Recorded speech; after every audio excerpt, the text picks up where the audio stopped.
All right, my friends, we're going to go over a deep dive into an indexed annuity. This is an Allianz product, an Allianz Endurance Plus annuity, and most of these annuities are going to be just like this. So it's going to be hard to see that, but I'll get in there. Man, we're going to go into a deep dive of this because I think it's critically important. My man Steve had hired me to do some financial planning, and he had one of these, and he bought it in 2011.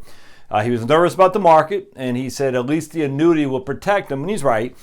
But we're going to show you some of the pros and cons. A lot more cons than pros, but there are some pros. I cannot deny this, and it'd be silly just to discount the pros as if they don't exist because you hate annuities, or it'd be silly just to discount the cons because you believe in annuities. No one really believes in annuities other than the annuity salespeople.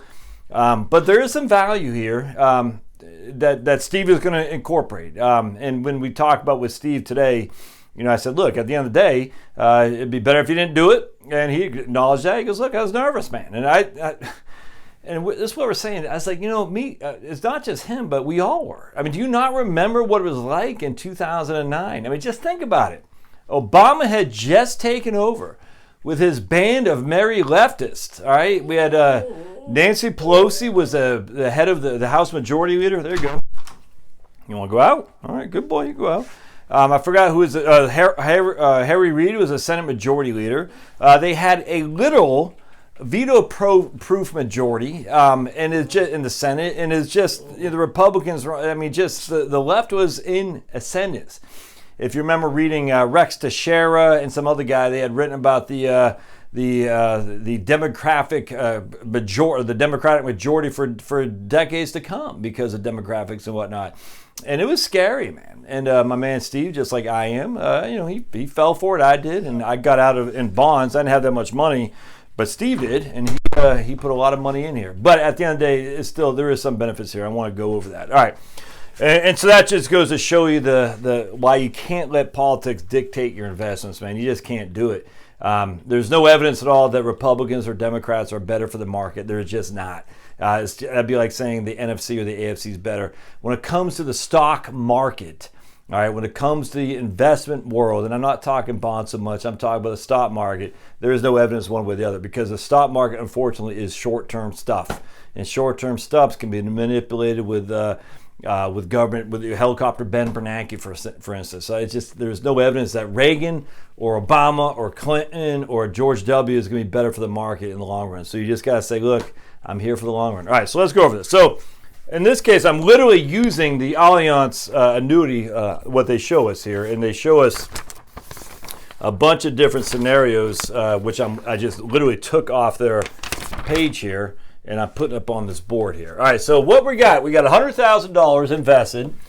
We got we're going to use, this is the Vanguard S&P 500 index. All right, that's what we're going to use here. We got the Allianz annuity right here. So we start with $100,000, and we're starting in 1989. I'm literally just going back exactly what they put in their. I don't know if it's a prospectus, but it's a what my man Steve had to sign, acknowledging that he understands this. All right.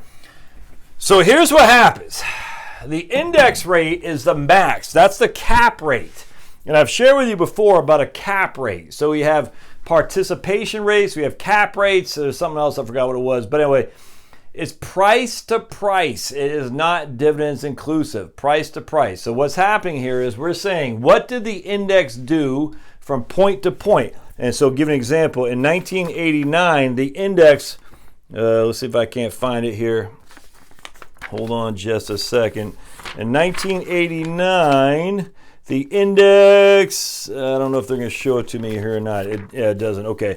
But anyway, in 1989, from point to point, the index was up 27.25%. 27.25%. It doesn't give me the points. It gives me one for 2004, 2005, but not for 2008. It doesn't matter.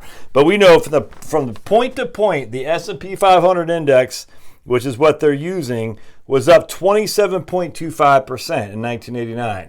But we have a cap rate of 6%. All right.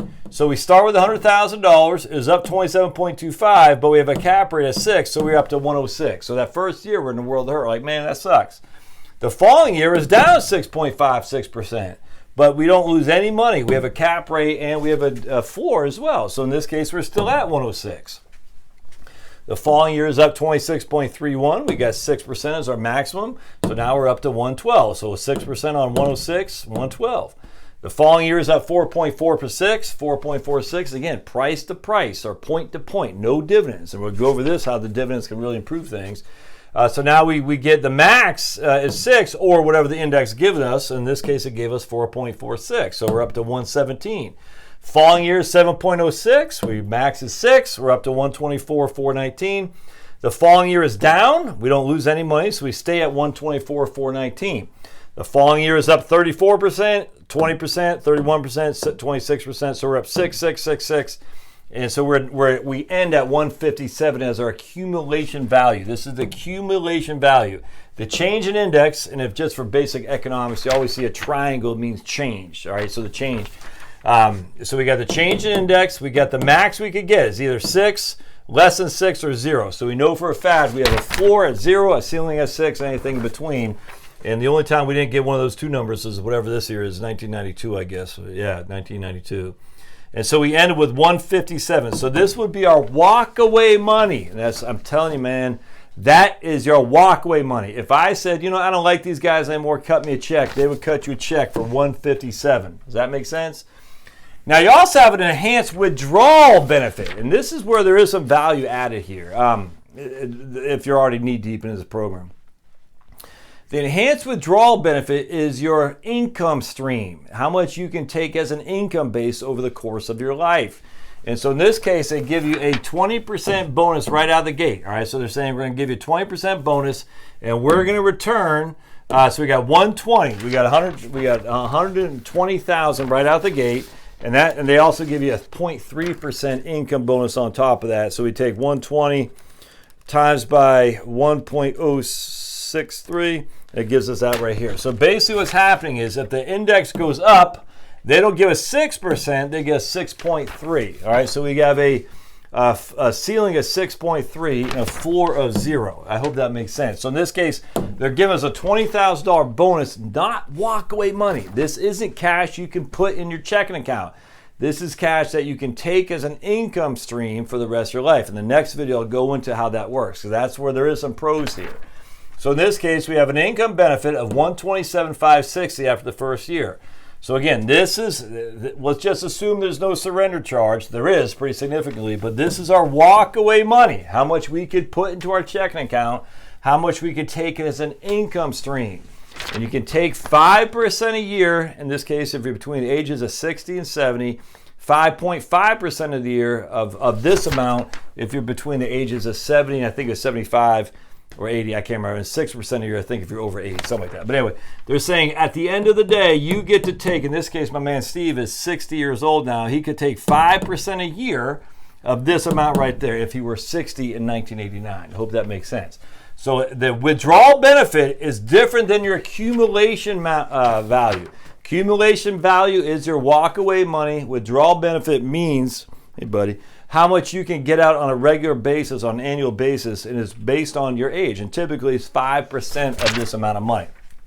So in this case you get, does it tell us how much there? It doesn't tell us how much you get here. But anyway, it would be 5% of this amount right there. Was it $6,000, something like that. The next year is 0, so we kept that 127,560. The next year is 6. Again, they give us a little bit of a bonus, so we get 6.3% as opposed to 6% as an income base increase. And so you can see all this, what happens here. By the time all is said and done, we have a 192,000 is our income base. We could take 5% a year off that after 10 years, $192,000. Or we could just walk away with $157,000. So we could basically take $10,000 a year on the $100,000 we initially put in. We'd have an income base of $192,000, $10,000 a year, would never go down, ever go down. In fact, it would go up in some regard. In fact, I think it will. That's one of the benefits we'll talk about next video. So you have an income base of 192 or a walkaway base of 157. All right. So now what's the difference? Well, let's take a look over here, my friends. This is where it kind of gets ugly, and that's what I tell my man Steve. Is, you know, and again, he was resolved to the idea that he knew how this was going to work. All right, yeah, you can still see this. All right, so here's a S&P 500. This is just the Vanguard S&P 500. In 1989, it was up 31.36. The index was only up 27.25 because you got about 4% dividends right there. All right. The following year, we were down 3.32. The index was down 6.35 or 6.56, twice as much. The following year, we were up 30. The index was only up 26.3. But watch this. In 1995, the index was down 1.54, but we were actually up 1.18 because of the dividends. That's the power of the dividends. So when all is said and done here, when you factor in all the dividends that we get, plus that we had to take some hits, we were down 3.32, we only got 1.18. In the 90s, we made out like a bandit. And so we actually ended up with a cash value of $575,000. All right. So we smoked this from a cash value. I mean, that is a difference of three and a half times. So we have more than 400,000 more, 425,000 more than what this did, which is nuts. So the next video, I'm going to show you what happens next. So I'm going to draw out the next 10 years. We're going to take income streams off of both of these guys, and I'll show you, because remember, the odds were bad for the S&P 500. All right, so the odds it was bad in the odds of the beginning, the 2000 to 2009. Not a good time to be investing, and yet here versus here, you're going to see that even if you were not, if I call it naked, that means you had no insurance protection. The odds were. Even here, we still did quite well relative to the index, annuity. But there are some benefits, which we'll share with you next time. So I hope that makes sense. So at the end of the day, being naked in an up market, you smoked it. I mean, it's not even debatable. That's not even debatable. Question is, what happens from an income stream in a down market? And essentially, the odds were essentially down market. Relative to the guarantees here, relative to the non-guarantees there. And I'll share that next time. So stay tuned. I'd love to hear your comments. Thanks now.